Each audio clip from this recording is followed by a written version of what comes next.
Hey everyone! Well, today we're here with Patrick Kelly. He is an RESFer. And Patrick, how long have you been with RESF?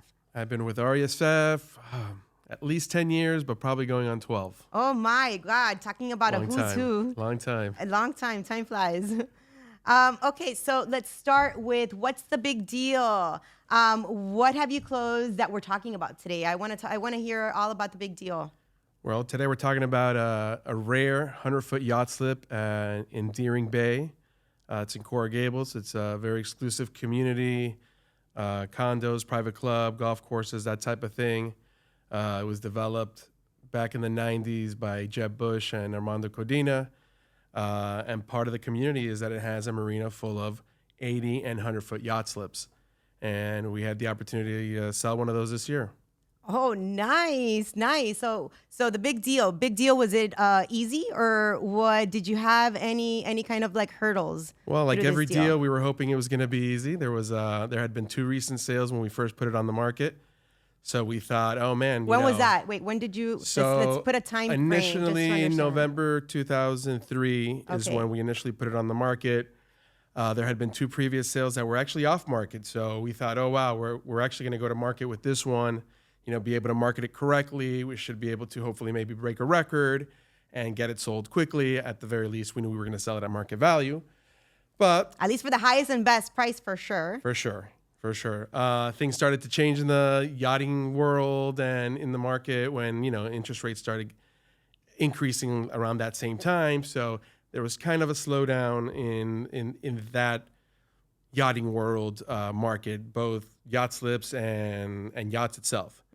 So initially we thought we were going to get it sold quickly based off of what happened previously, but things, turned a little bit and we had to get creative like we do at RESF, and we did some really cool things to get activity Well, going. so at that point, what did you do? Right? Because it's been static. It hasn't moved. So what were kind of like, what were some of the... Listen, we got it on the market early November, December's Christmas, which also brings Art Basel, which we were hoping to get some activity from Art Basel. We rushed to get it on the market before Basel.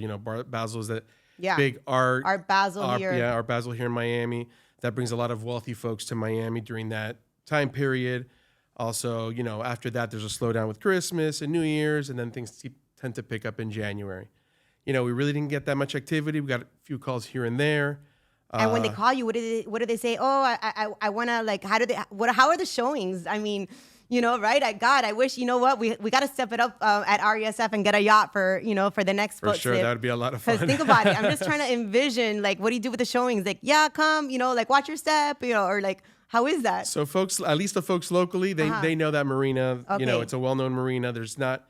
Oh, you had a plan for now with another. So yeah, we okay. had the floor plan, I guess. Yeah. We would call it. We had the plan of the marina with the depths. Everything was clearly. I remember you had a drone video too, so that was like it gives a good perspective as to where it's correct. located. The initial marketing, is always our drone video to show the area, to show the buildings, to show the club, that type of thing in the area, so people get an idea. Those not familiar with the area, but the initial calls that we got were from people familiar with the marina.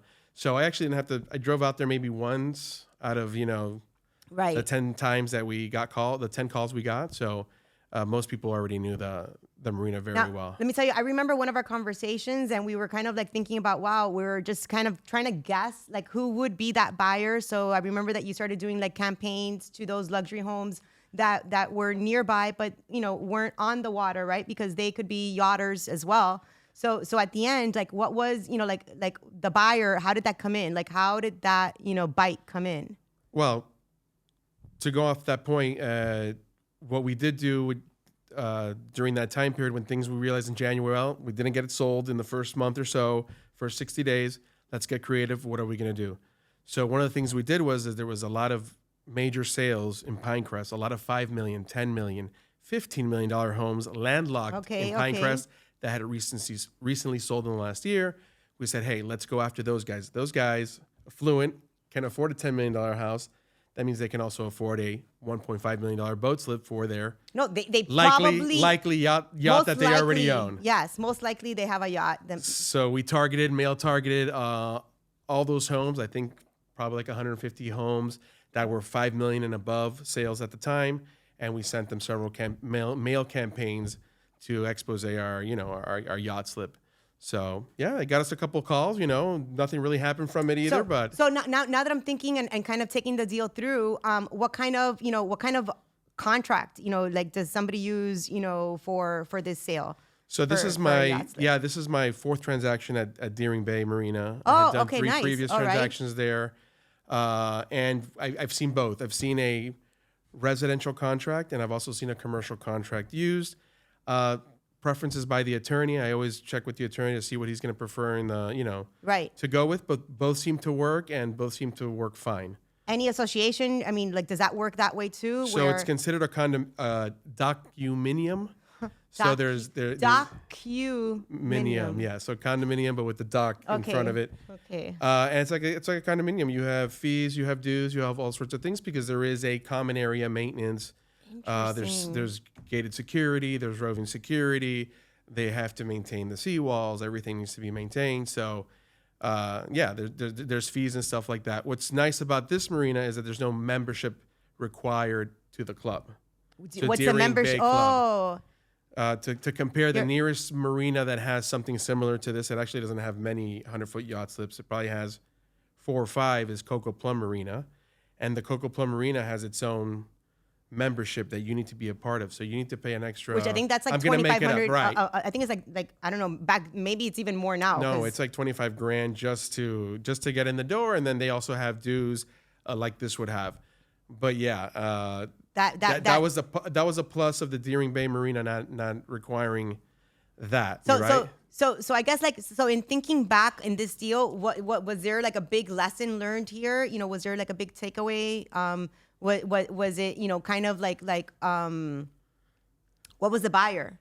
So to make the deal more complicated, the seller of the yacht slip also had a 110-foot boat in the slip, and that needed to be sold before or simultaneously or in conjunction or sold and leased back. So it had added an extra layer of complication. So throughout we probably had on the market almost a year. And throughout the time, yes, we had a few buyers come out of the woodworks, and we just couldn't really make it happen where things aligned, right? Yeah. We had a buyer, but he needed it right away. My seller hadn't sold his boat. He's like, I can't do it. I need 90 days minimum. So there was a couple of times that we had deals that were like an almost, but it wasn't aligned. Correct, just because timing wouldn't align. So it added an extra layer of complication to the deal. So really, we probably would have sold it within like the first 90 days because that's probably when we got our first real offer. Right. Then again, at 6 months, we had another really good offer but they were both needed to be sold right away. And like we mentioned earlier, the yacht world had slowed down. Yeah. Yacht sales had slowed down. So you had to be a little more patient. Correct. And the seller had also sold his boat a couple of times and had fallen through. So it was just, we had to, it was delicate. It was delicate, unfortunately. In the end, when the boat was finally being sold, it was gone. We got two buyers out of the clear blue sky. I swear we had not received a call on it for at least 30 days. Happens. Every time. We hadn't gotten a single call in probably 30 days on it. And out of nowhere, I got one call. I'm like, all right, let's do it. This is what we need to do. Let's get it moved forward. And the next day I had another call. That's amazing. And I just got, people think you're lying when you say I have another deal on the table. No, I really did, Yeah. I know I've had it on the market for 8 months and it sounds like I'm lying to you but yeah, something about it. Business brings business. And Patrick, I remember that there was something special that you did during Boat Show for this particular big deal. What was it? Please just remind me. Yeah, that was really cool. It was outside of the box thinking. We knew that, yacht brokers need boat slips. These boat slips are hard to come by. 100-foot boat slips don't show up everywhere. There's a very limited supply, especially in Miami. And we knew that anyone that was selling a boat slip or selling a yacht, a 100-foot yacht, needed somewhere to park that 100-foot yacht. Absolutely. So we had flyers made up, very small flyers that were easy to put in your pocket that had a QR code. And we visited every yacht broker at the boat show and kind of left those behind. And let me tell you, I got a lot of calls from those guys. Wow. Because, they had a deal going. They're like, where's this boat slip? Or, what's the deal? A lot of them were looking to lease it more than buy it. But, man, there was a lot of leads that came out of that for sure. And and I think it exposed the No, yacht slip to the right, audience. I definitely think that helped it be the big deal. So congrats to that. So speaking of business bringing business, what's next for you?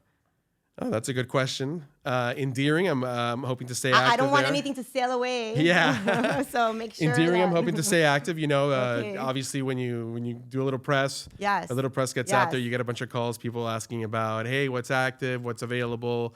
Right now, there's currently nothing active, so I've had to hit the phones and see who's willing to sell, see what off-market deals we can do, because there is, I guess things have picked up a little bit more, and we're getting some calls. I love it. I can't wait for the next time and you bring in another big deal, and we'll be hearing a lot more from you. So stay tuned.